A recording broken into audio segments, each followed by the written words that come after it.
Listeners will know Ira Wolfe has been talking lots about our labour markets and demographics in America and across the globe for a long time. And here he picks up on my conversation from last week on where our US economy is headed. Could it get ugly? So more insight on what I had just been talking about there a moment ago. Here's Ira Wolfe. You know that I host Odeon Capital Conversations each week with two brilliant financial experts, Dick Beauvais and Matt Van Alstyne of Odeon Capital Group. And we've looked at the latest numbers, and Dick in particular has done great studies on the January numbers. And I guess the question arises, was it some kind of a aberration, as it were? I mean, I don't doubt that the statistical calculations are reasonably accurate in or around, but there's seasonal adjustments and so on. So when you strip away a lot of those parts of it, we may have a different look at what happened in January. Be that as it may, it seems to me that a lot of the job creation of late is in low wage employment. At the same time, consumer debt is soaring. So there's a sense I have that this is the calm before the storm, and that we will have inevitably, maybe this year, a recession, some kind of financial, and I put this in air quotes, chaos maybe. We might have chaos or that. No, I prefer to say it's never normal, because we've certainly had a lot of chaotic situations in the last few years, and they were chaos when we were standing there, but we came out of them. So hopefully we can make sense of that. But you're absolutely right. Whether we have a recession or not, or whether they can even agree on what a recession is anymore, that remains to be seen. I am still of the belief, though, and this may be where the chaos comes from.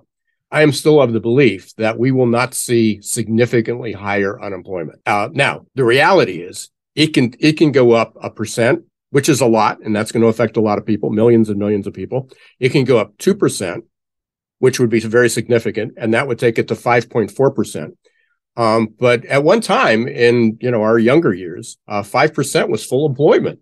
Yeah. I mean, it's not. I just don't see how it can possibly go above that without being chaos and basically an economic catastrophe. I don't know if I don't see that it's going to go there. I'm not an economist, and that's certainly my opinion. A lot of the economists and financial people seem to be wrong these days. Going out, they've predicted that, hey, a high unemployment, that the Fed was going to literally crush the economy, and it's not happening. So now it's like, hey, we're going to wait for all the PPP money and all the pandemic injected money to run out with people. That hasn't panned out either. Having studied the labor market for so many years, we have a demographic shortage. We just don't have enough people in the working age population. That's declining. Many of those people are not working. Just yesterday, I saw that 40% of the population wants to see immigration decrease. But okay, I mean, we don't want to go into politics of this, and this was overall. This was bipartisan. 40% of the population wants to see immigration decrease. But every economist, every labor market specialist says that the only way to solve this in the short term is to have more immigration.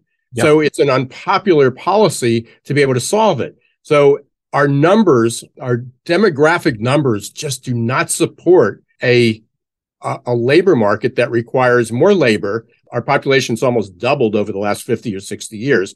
So we have more people. People are living longer. We have a lot of younger people. We have a lot of older people, and we just don't have people to teach them, to raise them, to care for them.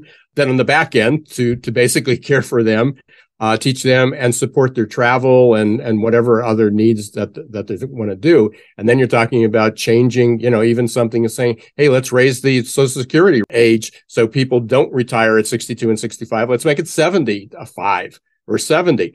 Very, very unpopular, whether it can get passed. But those are quick solutions to keep people in the workforce. But it's complicated because it's not just doing what's right and what'll solve the problem. It's politically unsound to do that. I'm going to go back to how I started. I'm going to say it's not going to be never normal, and I don't know if we're ever going to see really high unemployment. We'll have more from Ira Wolfe next week.